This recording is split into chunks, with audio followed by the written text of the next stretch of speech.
Hello, and welcome to a very special week of our Symphony of Sounds.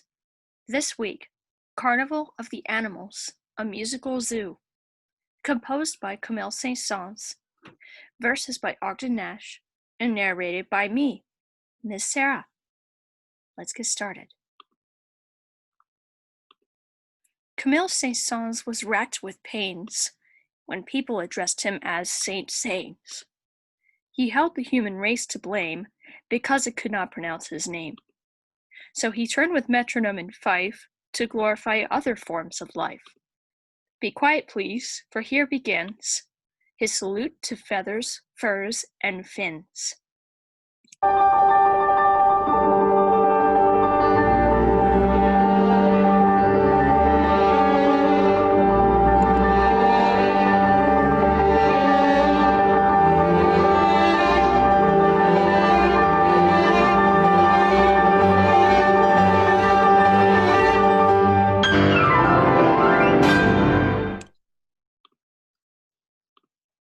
The lion is the king of beasts, and husband of the lioness. Gazelles and things on which he feasts address him as Your Highness. There are those who admire that roar of his in the African jungles and velds. But I think wherever a lion is, I'd rather be somewhere else.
The roaster is a roistling hoodlum. His battle cry is cock-a-doodlum. Hands in pockets, cap over eye, he whistles at pullets passing by.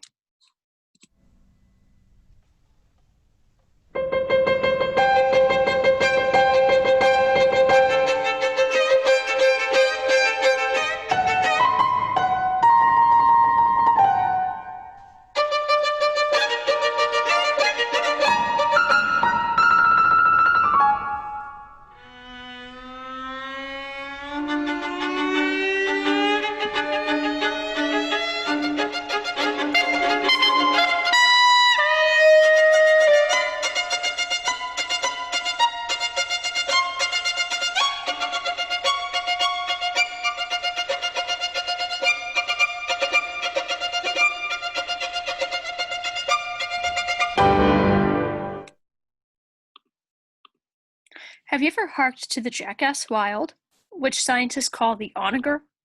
It sounds like the laugh of an idiot child, or a hepcat, or a harmoniger. But do not sneer at the jackass wild, there is a method in his hee-haw. For with maidenly blush and accent mild, the jenny-ass answers, she-haw.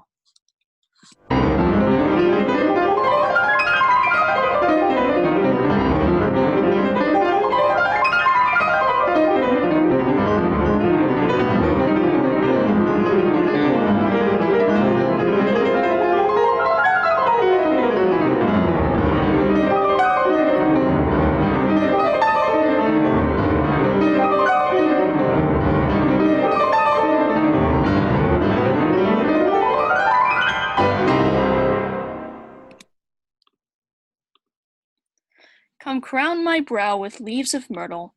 I know the tortoise is a turtle. Come carve my name in stone immortal. I know the tortoise is a turtle. I know to my profound despair that I bet on one to beat a hare. I also know I'm now a pauper because of his turtly, turtly, tarper.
Elephants are useful friends, equipped with handles at both ends. They have a wrinkled moth-proof hide. Their teeth are upside down inside. If you think the elephant preposterous, you've probably ever seen a rhinoceros.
The kangaroo can jump incredible. He has to jump because he's edible. I could not eat a kangaroo, but many fine Australians do.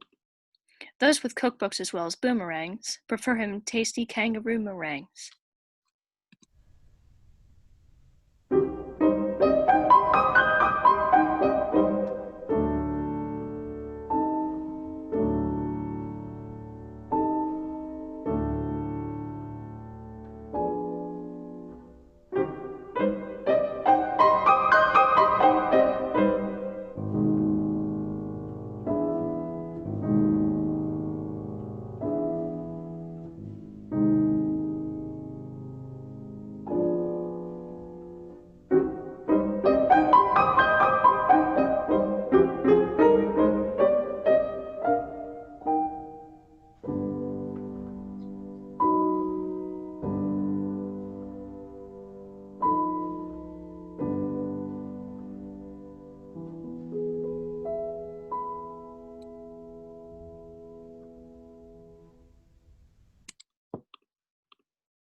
Some fish are minnows, some are whales.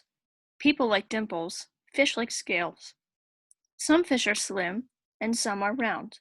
They don't get cold, they don't get drowned.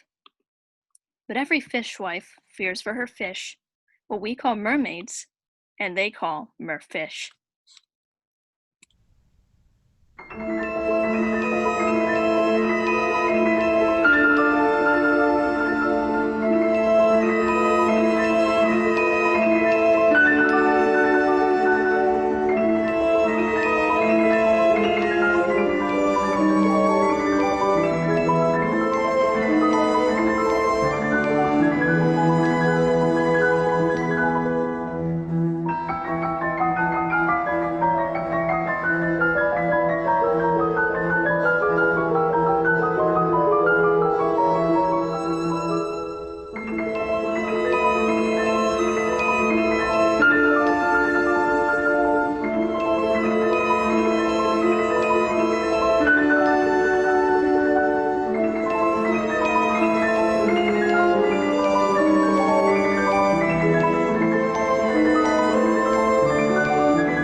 In the world of mules, there are no rules.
Cuckoos lead bohemian lives. They fail as husbands and as wives. Therefore, they cynically disparage everybody else's marriage.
Puccini was Latin and Wagner Teutonic, and birds are incurably philharmonic. Suburban skies and rural vistas are filled with avian Andrews sisters. The skylark sings a roundelay, the crow sings the road to Mandalay, the nightingale sings a lullaby, and the seagull sings a lullaby. That's what shepherds listened to in Arcadia, before someone invented the radio.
Some claim that pianists are human, and some quote the case of Mr. Truman. Saint-Saëns, upon the other hand, consider them a scurvy band. A blight they are, he said, and simian, instead of normal men and women.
At midnight in the museum hall, the fossils gathered for a ball. There were no drums or saxophones, but just the clatter of their bones. A rolling, rattling, carefree circus of mammoth polkas and mazurkas. Pterodactyls and brontosauruses sang ghostly prehistoric choruses. Amid the mastodonic wassail, I caught the eye of one small fossil. Cheer up, sad world, he said and winked. It's kind of fun to be extinct.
The swan can sing while sitting down.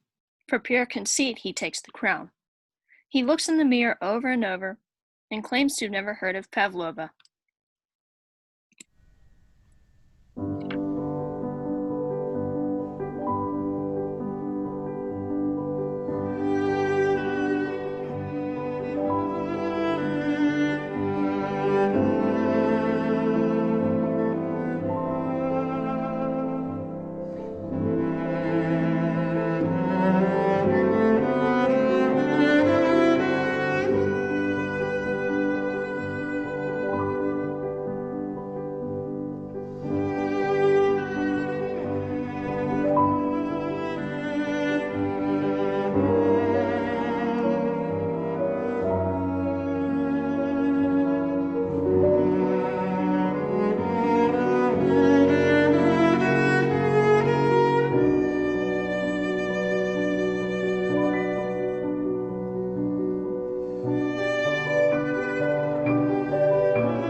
Now we've reached the grand finale, Animali Carnivali. Noises new from sea and land issue from the skillful band. All the strings contort their features, imitating crawly creatures. All the brasses look like mumps from blowing oompa oompa umps. In outdoing Barnum and Bailey and Ringling, St. Saëns has done a miraculous thingling.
Thank you for joining me for my musical story time, and tune in next week when we look at the brass family.